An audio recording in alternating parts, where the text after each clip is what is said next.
তো দিনটা শুরু হয়েছিল আজকে এরকমভাবেই, রক্ত খেয়ে, রক্ত নয়, এটা হচ্ছে পমিগ্রেনেট জুস, যেটা সকালবেলা আমি খাই, যেটার মধ্যে আনার এবং পমিগ্রেনেট এগুলো শুরু হয়েছে, যেটা আমার ইমিউনিটি বাড়াতে সাহায্য করে। তারপরে কতগুলো কাপড় কাচলাম, কারণ কি অনেকগুলো কাপড় জমে গেছিলো, সেই কাপড়গুলো কাচা দরকার, আর আমার দায়িত্ব থাকে কাপড় কাচা, তো সবগুলো কাপড় কাচা, ব্রেকফাস্ট করলাম, দেন খাওয়া দাওয়া করে রেডি হয়ে বেরিয়ে পড়লাম আমার কাজের উদ্দেশ্যে। এই যাওয়ার সময় বাইক চালানো, আছে ওয়েদারটা খুব সুন্দর ছিল, এই সময় যে যাওয়াটাই আমার একটা মেডিটেশন। আর দেন আজকে শোল্ডার করলাম, শোল্ডার এবং বাইসেপ, যে বাইসেপটা করছি আজকে, বেশ বাইসেপটা করে অনেকদিন পর পাম্পটা ভালো হলো হাতে। আর দেন আমাকে দেখে ও একটু করলো, কারণ কি ও আমাদের মেন বডি বিল্ডার জিমের মধ্যে, বুঝতেই পারছো।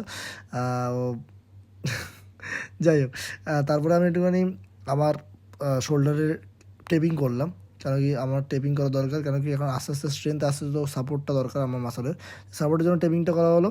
এই টেপিংটা এইভাবেই থাকবে, এইভাবেই স্নান করা যাবে, মোটামুটি 1 সপ্তাহ মতো রাখা যাবে হয়তো এই টেপিংটা, দেন আবার রিটেপ করতে হবে। তো আজকের দিনটা এইভাবে শেষ হলো, দেখা হচ্ছে কালকে।